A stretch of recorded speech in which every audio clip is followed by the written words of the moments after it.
En principio, seguramente una pregunta llamada la atención, o sea, me llama la atención,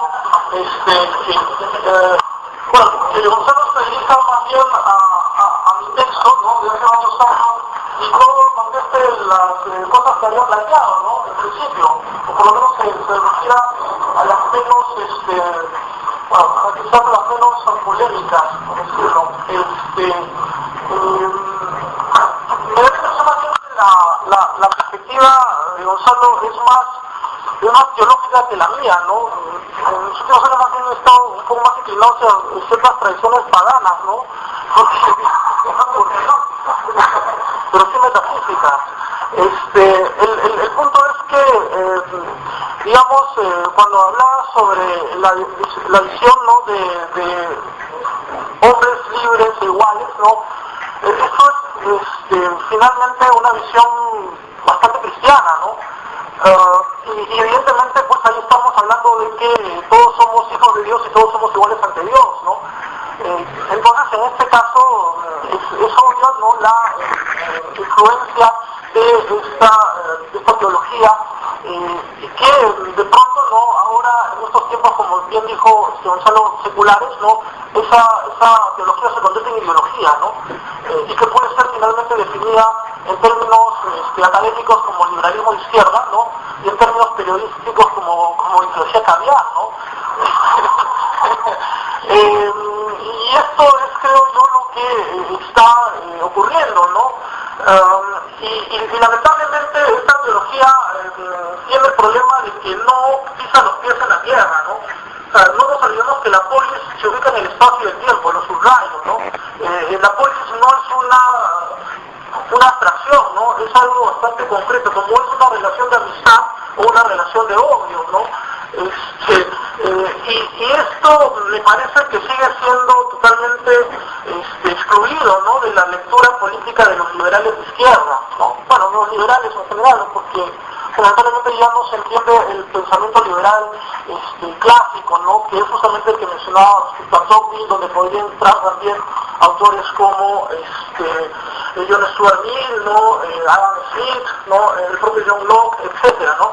Que como dicen, esas ideas de estos autores son más bien de un liberalismo elitista, ¿no? Un liberalismo más conservador y al mismo tiempo también más a tono con la realidad, ¿no? Porque evidentemente ese liberalismo quizás yo logro entender el concepto de tolerancia y pluralismo, ¿no? O sea, yo creo que sin la definición de enemistad, ¿no? No hay posibilidad de que exista realmente tolerancia, ¿no? Y esta es una de las grandes banderas que afirma el liberalismo, ¿no? Sin embargo, los liberales siempre relativizan todo, ¿no? O sea, como decía Don Oso Cortés, ¿no? De repente los liberales siempre van lavándose las manos y nunca van decidiendo nada, ¿no? O sea, tienen tal temor a decidir que no quieren afirmar que alguien puede ser totalmente distinto y que se opone a uno, ¿no? Y que se convierte en un enemigo, ¿no?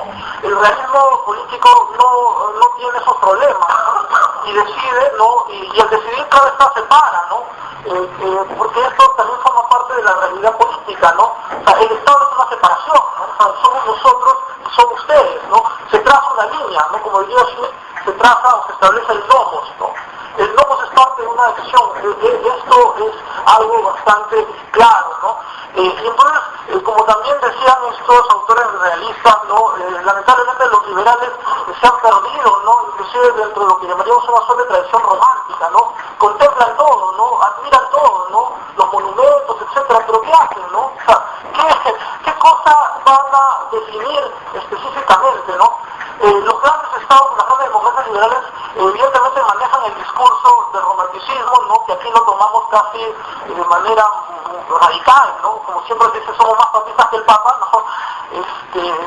Y entonces, en estos estados, o estas democracias liberales, tienen el discurso y la retórica, ¿no? Del humanismo, de la hermandad, etcétera, etcétera, pero obviamente no son tontos, ¿no? Y saben que la política se maneja en estos tiempos bajo estas condiciones, ¿no? Y por lo tanto deciden, ¿no? Y establecen entonces sus prioridades, ¿no? Y claro está, entre esas prioridades siempre vamos a ver que está la protección a su Estado y a su comunidad y a su gente, ¿no? Y en ese sentido, pues, la gran democracia de los Estados Unidos, que es finalmente la que financia también a las grandes investigaciones en política, etcétera, ¿no? esa gran democracia de los Estados Unidos se mantiene, ¿no? Gracias a que tiene todos estos aparatos de poder, ¿no?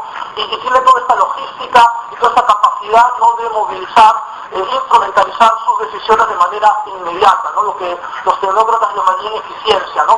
Ese es finalmente el poder en acción, ¿no? Y entonces, claro, mientras uno aquí de repente predica, ¿no?, discursos humanistas, y sin embargo tiene un Estado que, como todos vemos, no funciona absolutamente para nada, ¿no? Y que en ese sentido, justamente esa falta de funcionamiento se debe, obviamente, a esa carencia, ¿no?, de identidad y de unidad, ¿no?, que es finalmente la clave del pensamiento político smithiano, ¿no? Nuestros vecinos, digamos, más próximos, en este caso vecinos del sur, sí la tienen clara, ¿no? Evidentemente ellos pueden definir, ¿no?, su identidad a partir de la oposición amigo-enemigo, ¿no? Y eso evidentemente les rinde mejores frutos, me parece, ¿no?, en último término. Entonces yo creo que aquí hay que tomar, digamos, las cosas en su dimensión real, ¿no? Y como dije hace un rato, no hay que demonizar y no hay que, digamos, hacer que los pelos se los paren o los cabellos, ¿no?, y se asuste la gente, ¿no? Claro, en términos públicos hay varias cosas que nunca se pueden decir, ¿no? Pero ciertamente el problema sería que los que tienen que tomar las decisiones, no, es decir, los políticos, ignoran todo esto, ¿no? Y entonces en estas circunstancias, claro está, nunca van a poder comprender, ¿no?, el sentido de lo político, ¿no?